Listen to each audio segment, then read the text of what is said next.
Здравствуйте, меня зовут Попов Андрей Игоревич, я являюсь учителем физики Хатарской СОЖ имени Порфирия Никитича и Надежды Евгеньевны Самсоновых. Сегодня мы будем разбирать задание номер 30 высокого уровня сложности. За выполнение данного задания дается 4 балла, 3 балла за полное решение задачи и 1 балл за обоснование. Перейдем к выполнению заданий. Сегодня у нас первое задание выглядит таким образом. К вертикальной стенке прислонена однородная доска, образующая с горизонтальным полом угол 45 градусов. Коэффициент трения доски об пол равен 0,4. Каков должен быть коэффициент трения доски о стену, чтобы доска оставалась в равновесии? Какие законы вы используете для описания равновесия доски? Обоснуйте их применение. Так, для начала запишем дано. У нас дано угол альфа равно 45 градусов и коэффициент трения μ1 0,4. Мы должны найти μ2.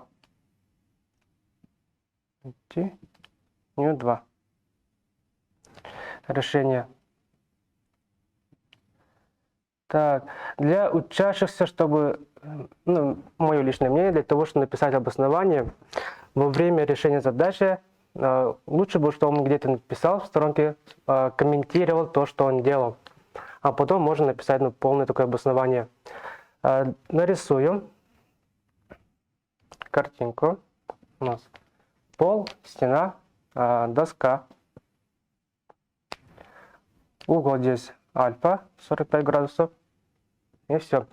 Так как у нас доска однородная, то центр тяжести будет ровно посередине. Здесь у нас действует сила тяжести mg. Также у нас есть еще 4 силы. 2 силы трения. Так, вот у нас доска. Она пытается упасть таким образом. В этой точке сила трения будет направлена вверх. Сила трения обозначена как сила трения 2. Сила реакции опоры N2. Здесь для того, чтобы...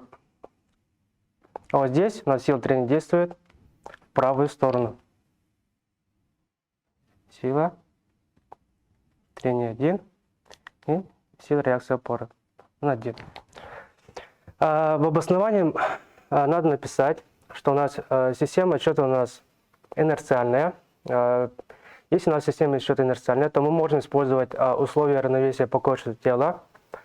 Также написать, так как у нас доска находится в покое, то есть в равновесии, ускорение равно нулю, по второму закону Ньютона у нас равнодействующая сила должна быть равна нулю.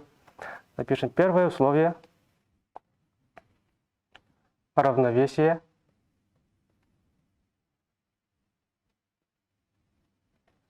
тела. Так, то есть N1 напишем, что равнодействующая сила должна быть равна нулю. Сила трения плюс N2 плюс сила трения 2 и сила тяжести должно быть равно нулю. Из этого условия мы возьмем, что из этого условия у нас такой, скажем так, вывод в том, что проекции этих же сил на выбранную ось, возьмем ось x, это у нас будет пусть ось y, тоже должно равняться нулю. Запишем относительно оси x. Ось x у нас направлена горизонтально. Находим силы, которые действуют горизонтально, это у нас N2 и сила трения 1. Пусть у нас силы, которые направлены вправо, будут положительными, а силы, которые направлены налево, будут отрицательными. То есть сила трения 1 минус N2 равно нулю. Отсюда следует, что сила трения 1 равно N2. Относительно по оси Y у нас тут действует 3 силы даже. Вот. Силы, которые направлены вверх, будут положительными, а силы, которые направлены вниз, будут отрицательными. Сила трения 2 плюс N1 минус mg равно 0. По второму условию равновесия тела у нас гласит о том, что алгебраическая сумма моментов сил должна быть равна 0. Так, второе условие.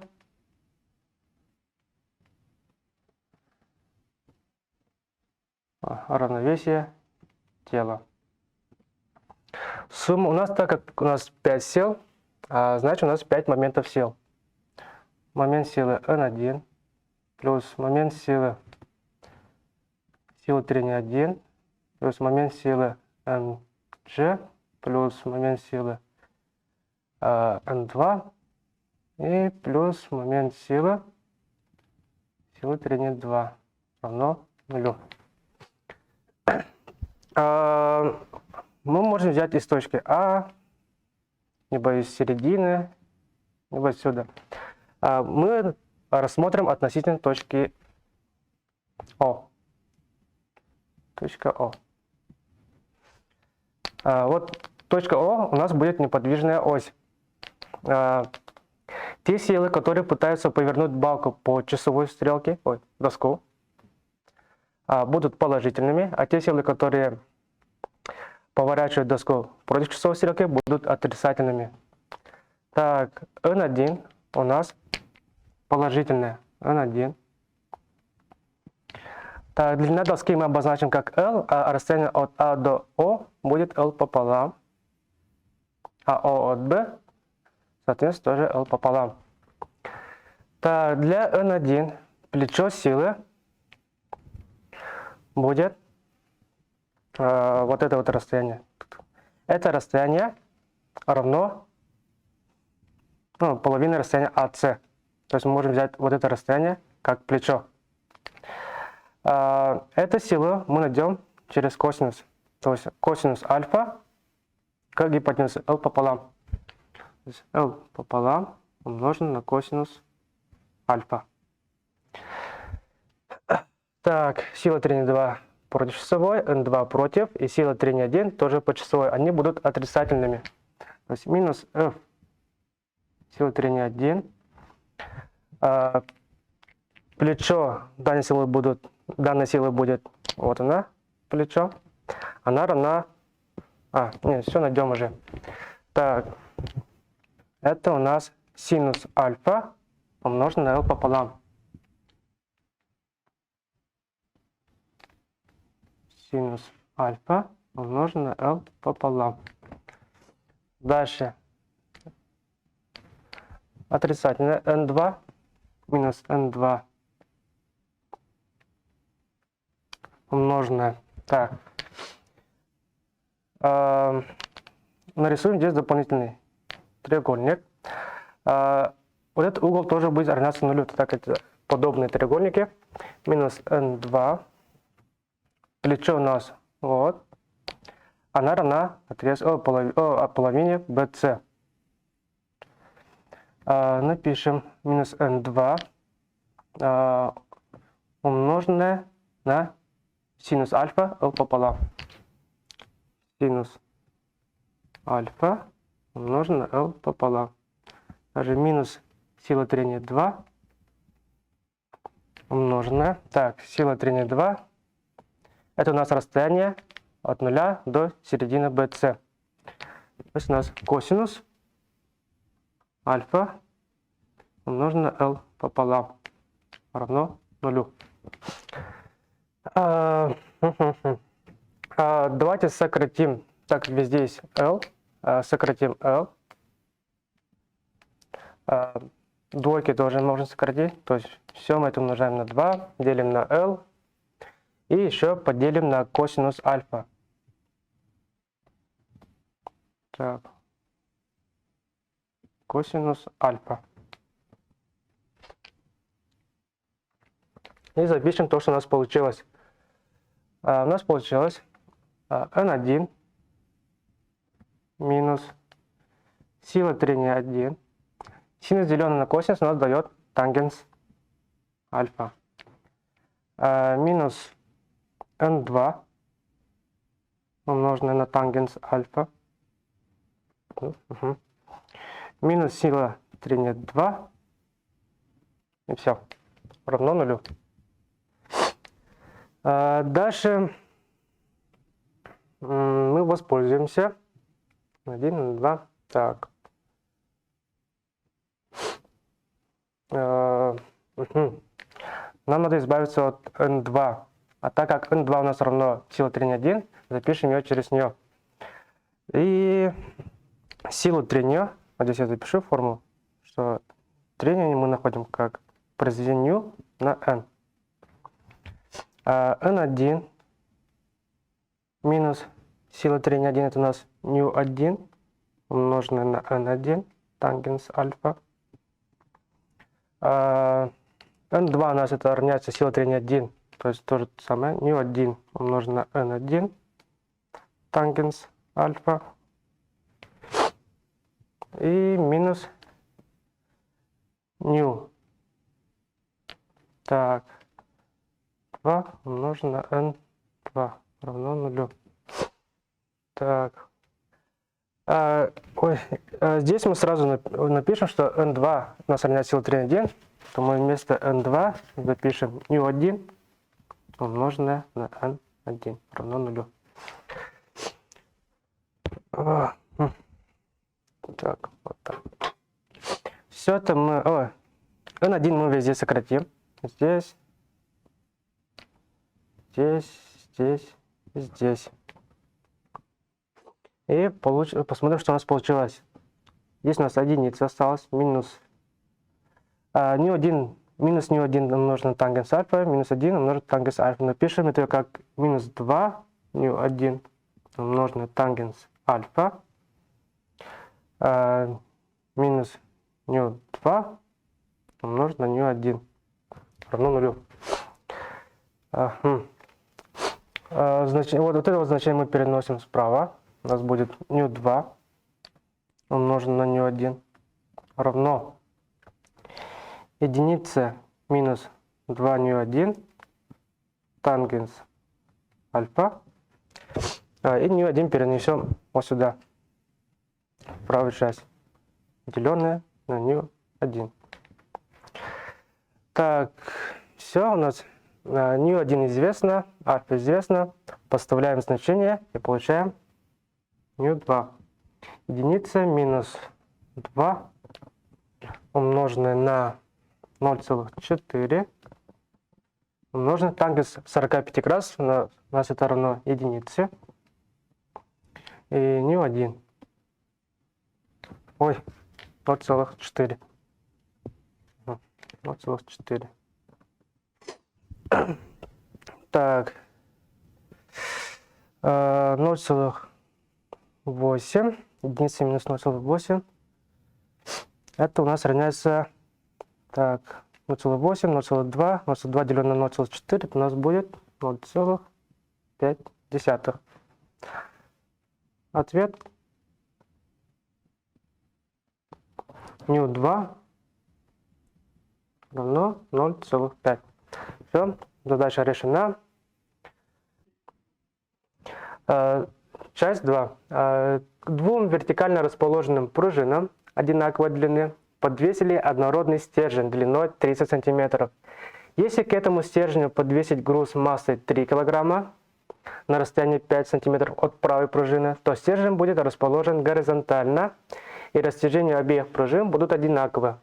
Жесткость левой пружины в 2 раза меньше, чем правой, чему равна масса стержня. Сделайте рисунок с указанием используемых в решении сил. Какие законы вы используете для описания равновесия стержня? Обоснуйте их применение к данному случаю. Запишем дано. У нас дано есть L, длина стержня. L 30 сантиметров. Масса груза 3 килограмма. И расстояние груза от правой пружины 5 сантиметров. Найти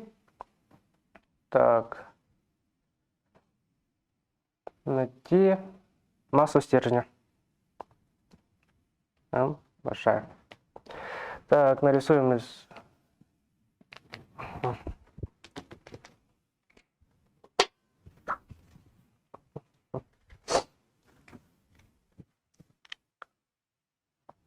Сделаем рисунок. Так, здесь у нас пружина. Здесь у нас правая пружина. Здесь у нас стержень. И подвесили груз. Здесь. Так, длина стержня L.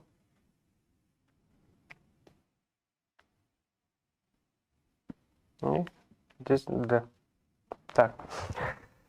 В обосновании пишем, что у нас система счета у нас инерциальная. Стержень может двигаться относительно Земли поступательно, либо вращаться. Так, упруго деформированные тела, то есть пружина, у нас есть сила упругости, поэтому используем закон, к этому мы применим закон Гука. Так. Стержень у нас однородный, центр тяжести будет посередине.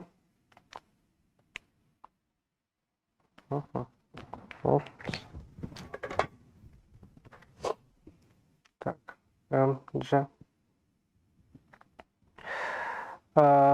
Здесь сила тяжести на грузик. MG. Что еще? Ну и здесь у нас есть сила упругости. Так как у нас жесткая левая пружина, можно сказать, что в 2 раза больше, то есть правая пружина у нее жесткость в 2 раза больше, то здесь у нас сила упругости будет в 2 раза больше, чем в левой стороне. Так, где-то рядышком здесь нарисую. Сила упругости 2. Здесь у нас в 2 раза меньше сила упругости 1. Используем условия равновесия тела. Первое условие равновесия тела. Условие.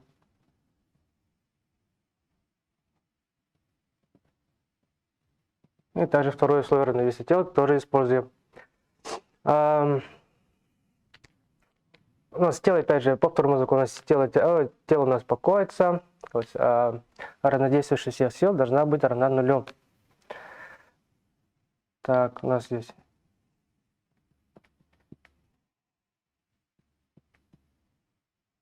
сила упругости плюс mg плюс m маленькая g плюс сила упругости 2 равно нулю.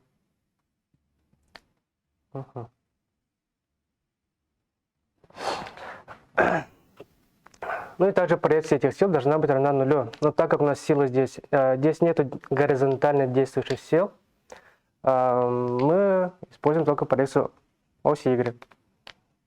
Да. У нас придет X. Так.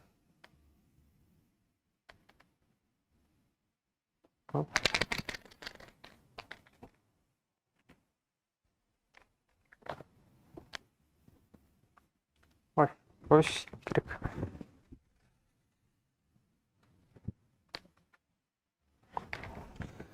Ось Y. Так. Те силы, которые направлены вверх, будут положительными, а те силы, которые направлены вниз, будут отрицательными. То есть сила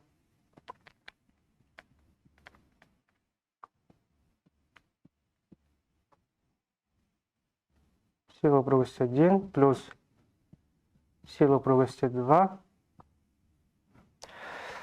минус mg минус m маленькая g равно нулю.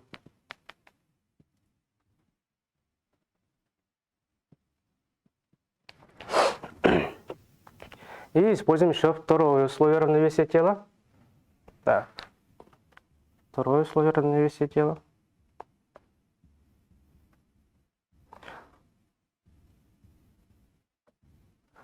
То, что алгебраическая сумма моментов сил относительно неподвижной оси равно нулем. Так, за неподвижную ось мы возьмем левый край стержня, обозначим ее как точка, обозначим ее как А. Здесь у нас будет О, правый край мы обозначим как Б. Рассмотрим относительно точки А. Здесь не написал, что сумма моментов сил. Сейчас напишу. Так, у нас опять же 4 силы. У нас 4 моментов сил. М1. Сокращенно напишу силу упругости 1 как просто F1 плюс момент силы mg плюс момент силы m маленькая g плюс момент силы F2 равно нулю.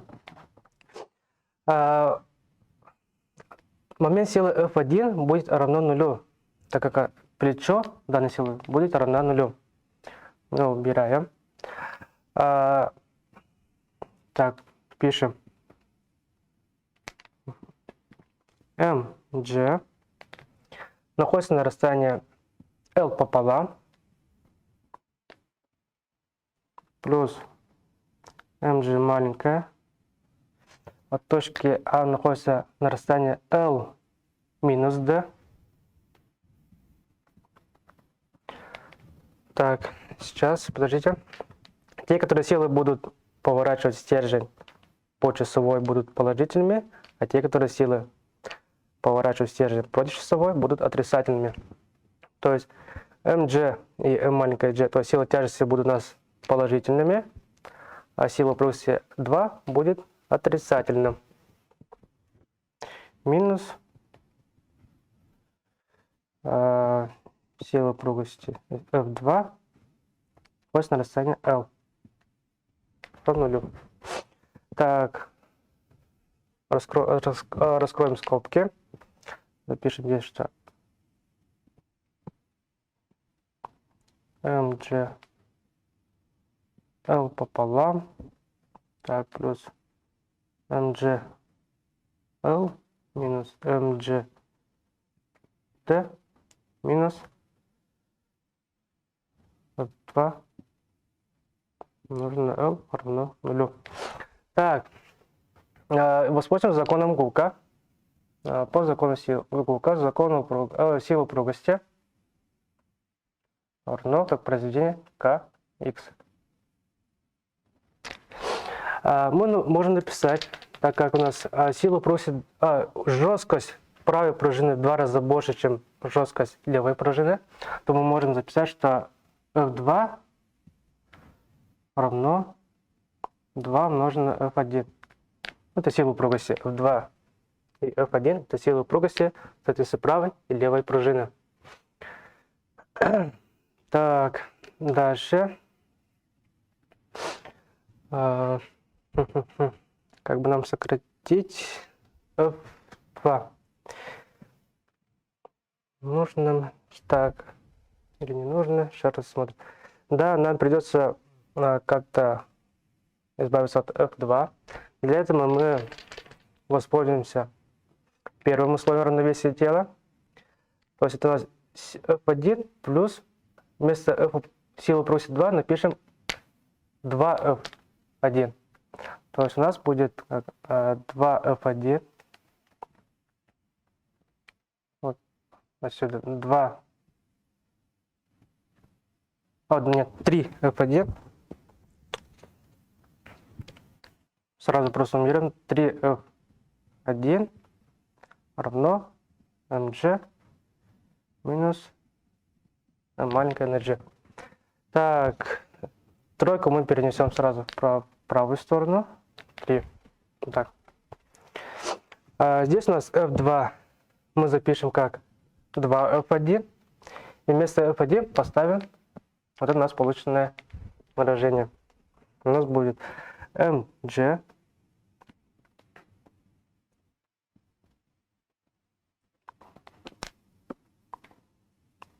так, mg L пополам плюс mg L минус mg D И минус вместо f2 пишем 2f1. То есть у нас будет... И сразу раскроем скобки. То есть 2 третьих умножить на mgl, не забываем. Так, минус... Так, у нас здесь минус. Угу.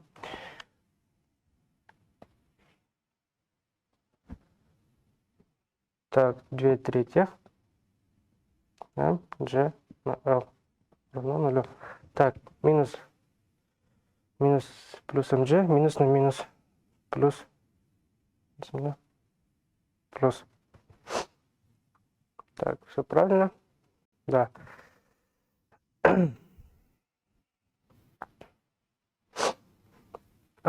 Извините, здесь у меня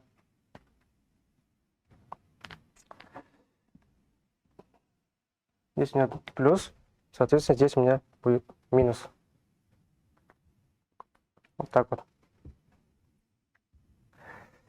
Так, при решении задачи не спешите.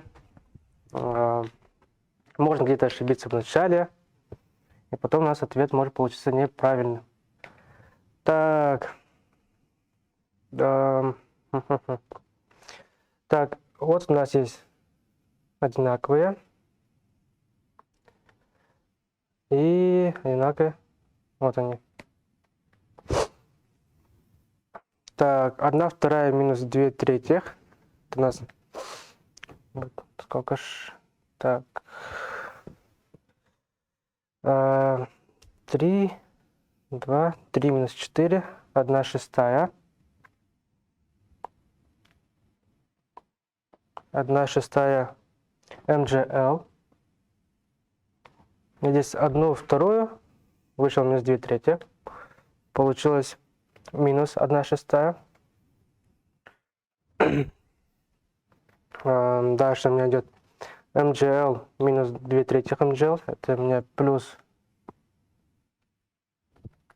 1 третья маленькая gl. И минус mgd равно 0. Так, mgl мы перенесем в правую сторону и получим, посмотрим, что у нас получилось.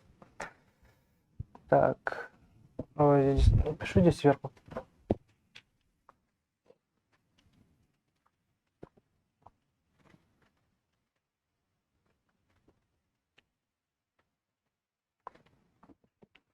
Так, 1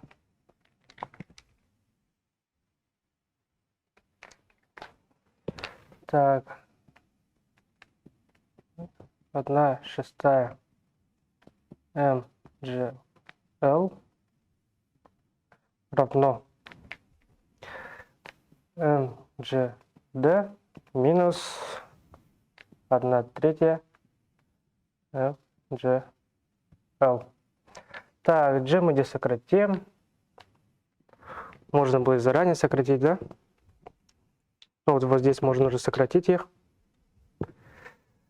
Так, 6 мы перенесем в эту сторону, то есть умножим. Здесь у нас будет 6 умноженное. Здесь будет 6 делено на 3, это у нас будет 2. Вот здесь у нас будет 2. Отсюда мы уберем.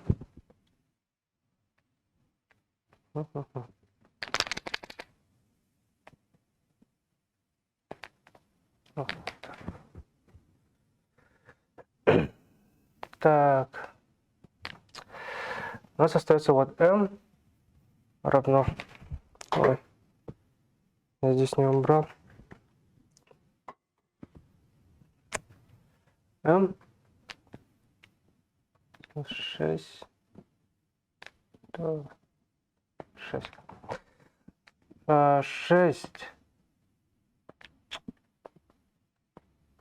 mt минус 2 ml деленное на l. Так, все правильно ли у нас?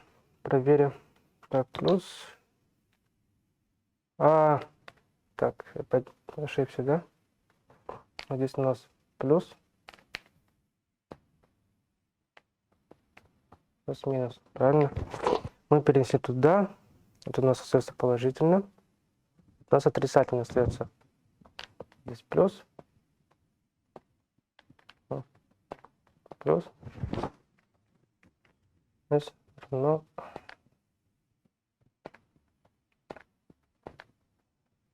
минус 6. 6. Так, подставляем наше значение.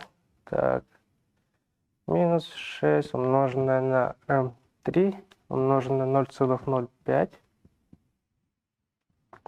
плюс 2 умноженное на 3 умноженное на 0,3. И все это деленное на 0,3. Так, воспользуемся калькулятором, посчитаем.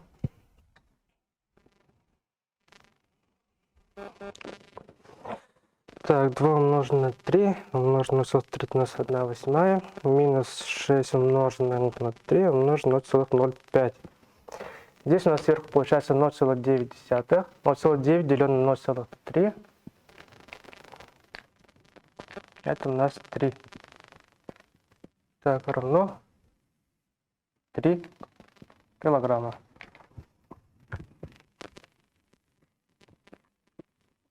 Ответ. Масса стержня равно 3 килограмма. Так, все, задача решена. Так, третье задание. Из пружинного пистолета выстрелили вертикально вниз в мишень, находящуюся на расстоянии 2 метра от него. Совершив работу 0,12 джоулей, пуля застряла в мишени. Какова масса пули, если пружина была сжата перед выстрелом на 2 см, а ее жесткость равна 100 ньютонов на метр? Какие законы вы используете для описания характера изменения энергии тела? Обоснуйте их применимость к данному случаю. Запишем дано. У нас известно расстояние. Так как у нас выстрелили вертикально, то расстояние мы обозначим как буквой h. H равно 2 метра. Работа у нас равна 0,12 джоулей. Так, здесь.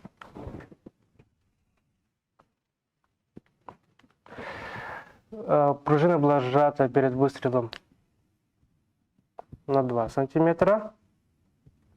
И жесткость равна 100 ньютонов на метр. Найти массу пули. Так, нарисуем чертеж. У нас здесь так,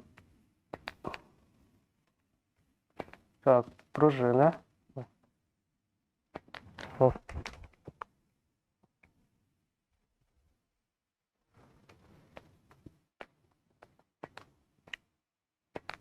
Так, пружина. Здесь у нас пуля. Так, выстреливает. Так, и на расстоянии на 2 метра находится мишень.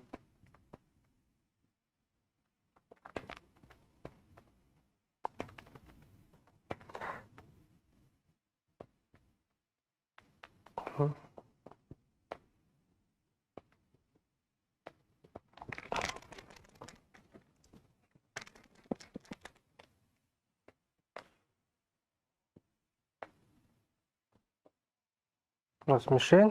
Вот здесь у нас пуля застревает после выстрела. Так.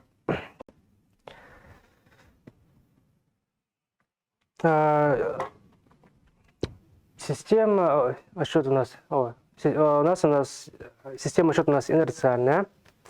Тогда мы можем применить закон сохранения энергии. В системе вот пружинной пули переводится. Мы не будем рассматривать там внешние силы, как сопротивление воздуха, сил трения и так далее. Тогда мы можем воспользоваться законом сохранения. Все это надо написать в обосновании. И в принципе все. Так. Расстояние.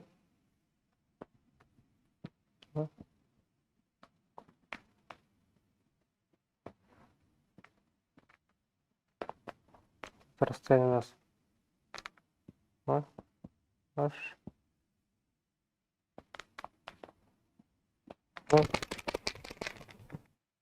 Расстояние h. Так, что у нас здесь происходит? Это все можно написать в обосновании, что потенциальная энергия пружины при выстреле полностью переходит в кинетическую энергию пули.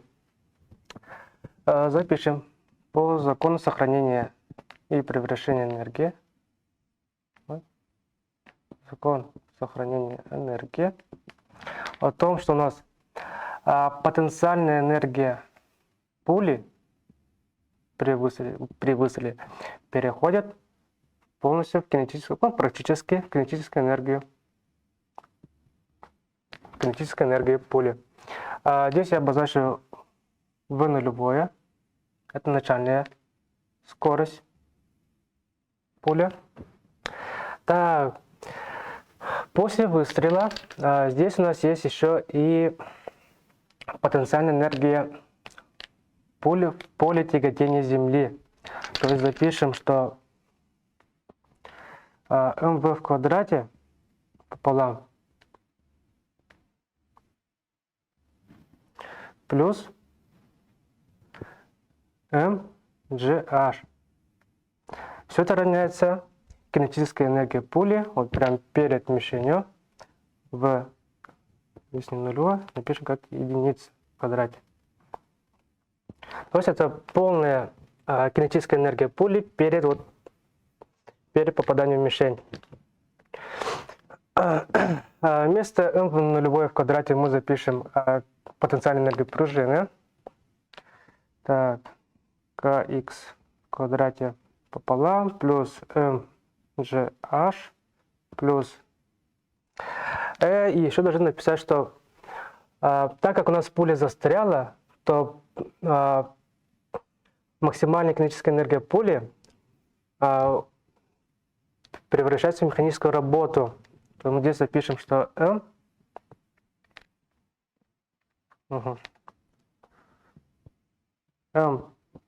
в квадрате делим на 2 равно а. Вместо нее запишем, что она равно а. Здесь мы оставим mgh с левой стороны от знака равно mgh. Так.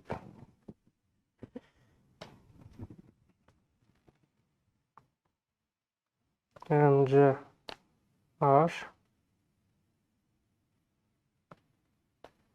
Так, видно, нет?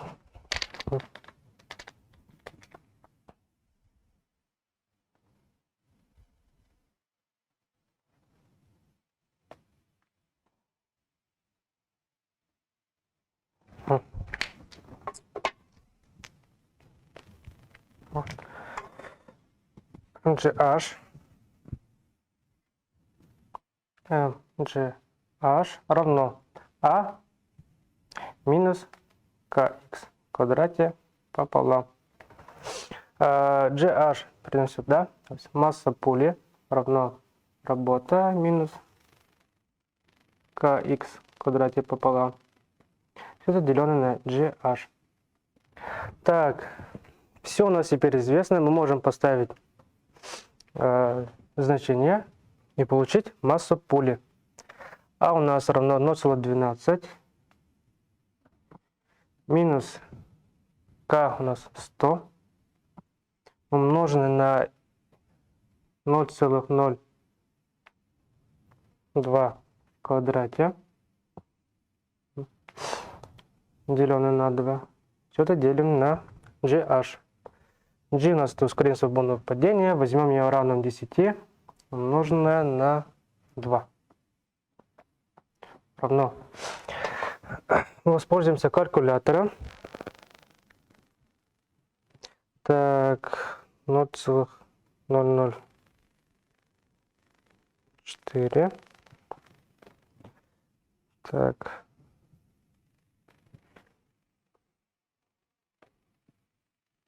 А, 0,02 в квадрате. Умножаем на 100. Делим на 2. Минус 0,12. В числителе у нас получается 0,1. Внизу 20, то есть 0,1 делим на 20. А у нас получается 0,005 килограмм. Либо 5 грамм. Ответ. Я запишу ответ. Ответ мы пишем в конце, снизу.